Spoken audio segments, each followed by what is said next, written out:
सभी भक्तों को मेरा सादर प्रणाम। आपका मेरे चैनल आपकी किस्मत भोलेनाथ के हाथ में हार्दिक स्वागत है।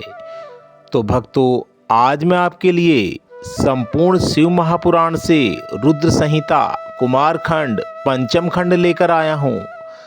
तो सभी भक्त इस खंड को प्रेम से सुने।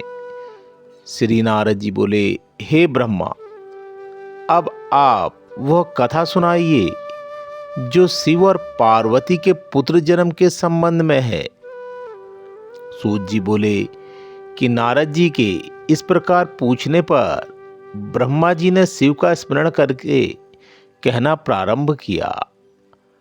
जब भगवान सदाशिव पार्वती जी के साथ विवाह करके आए तो उनकी अत्यंत शोभा हुई। तब उन्होंने देवताओं के कार्य को पूर्ण करने का विचार किया। सब गणों को वहां नियुक्त करके वे परम कल्याणमयी पार्वती को लेकर निर्जल वन में विहार करने चले गए।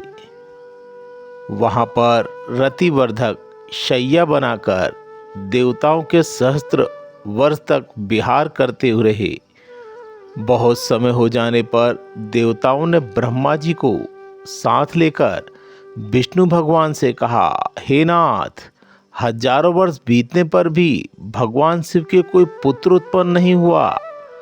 विष्णु ने कहा, तुम चिंता मत करो, शिव के विहार में भंग मत डालो।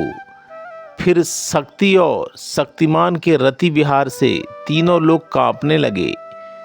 तब सभी देवता विष्णु के साथ लोक प्रभु भगवान शंकर की शरण में जाकर बाहर खड़े खड़े स्तुति करने लगे। यद्यपि भगवान शंकर महायोग ऋषि तथा काम व्यक्त थे, परंतु माता पार्वती के भय से उन्हें संभोग त्यागते नहीं बना। फिर कुछ समय बाद भगवान पर आकर मुझ सहित विष्णु को देखकर परम प्रसन्न हुए। देवताओं ने बार बार स्तुति की तथा तारकासुर का भय कहकर सुनाया। फिर सदाशिव बोले, हे देवताओं, मेरे स्खलित वीर्य को धारण करने की शक्ति किसमें है? ऐसा कहकर उन्होंने अपना वीर्य पृथ्वी पर गिरा दिया। देवताओं की प्रेरणा से अग्नि ने कबूतर बनकर उसे भक्षण कर लिया। उसी समय वहाँ माता पार्वती जी भी आ गई। उन्होंने शिव जी को द्वार पर से जाने में विलंब हो गया। वहां आकर उन्होंने सब दृश्य देखा। इससे बड़े क्रोध हुआ। उन्होंने स्वार्थी देवताओं को शाप दे दिया, आज से सब देवंगनाएं बंध्या हो जाएं। तुम मेरे विरोधी हो, अतः तुम सभी दुखी होगे। अरे मूर्ख अग्नि, तूने शिव का वीर्य भक्षण किया है, अतः आज से तू सर्वभक्षी हो जा। तू शिव का तत्व ना जानेगा और सदा देवताओं के कार्यों में लगा रहेगा। इस प्रकार शाप देकर माता पार्वती अंदर मंदिर में चली गई। तब शिवजी भी अंदर चले गए। इसके बाद पार्वती जी ने गणेश जी को उत्पन्न किया। इधर सभी देवों के पेट में गर्भ रह गए। वे पीड़ा से दुखी हो शिव के समीप आए, उनकी प्रार्थना करके अपना दुख सुनाया। शिव ने प्रसन्न होकर कहा, अच्छा, मैं तुम पर प्रसन्न हूँ, तुम इसे वमन कर दो। तब सभी देवों ने उसे वमन द्वारा बाहर निकाल दिया।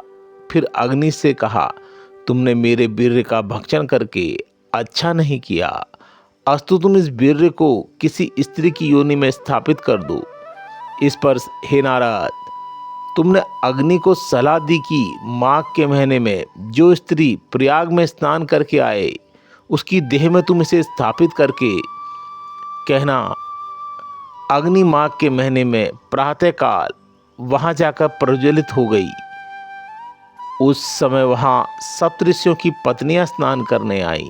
माघ के महीने में 6 स्त्रियां शीत से आर्त होकर अग्नि की ज्वाला के समीप गईं और तापने लगी। तभी उनके रोमकूपों से होकर उस वीर्य को स्थापित कर दिया। उसके बाद उन स्त्रियों के गर्भ रह गया। उनके पतियों ने उन्हें त्याग दिया। वे हिमालय पर तपस्या करने लगी। वहां उन्होंने उस वीर्य के तेज सहन न होने पर त्यागन किया।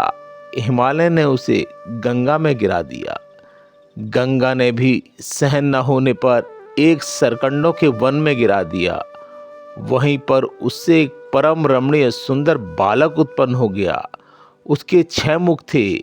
उसके पैदा होते ही शिव पार्वती को बड़े आनंद की अनुभूति हुई। तीनों लोक में मंगल हो गया। शिव पार्वती वहां पर पहुंचे। उस बालक के फूलों की वर्षा होने लगी। देवताओं ने आनंद मनाया। आकाश में दुर्लभियां बजने लगी। दैत्यों का आलामंगन दिखाई पड़ने लगा। यह था कार्तिकेय का जन्म होना।